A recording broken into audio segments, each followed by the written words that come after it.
can I get you? I'll just take an almond milk latte. Oh, we don't have any almond milk, sorry. Coconut's fine. Oh, we don't have that either. Right.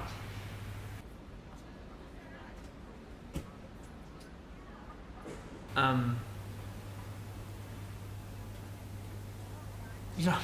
may just have to go somewhere else. That's fine.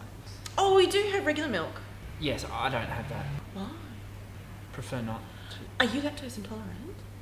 No. So you're happy to milk an almond, but not a cow, hey?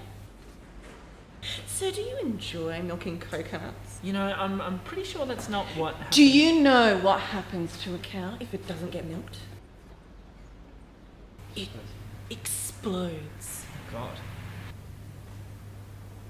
First, it goes through horrendous pain, and then it writhes around on the ground in agony, and then BOOM!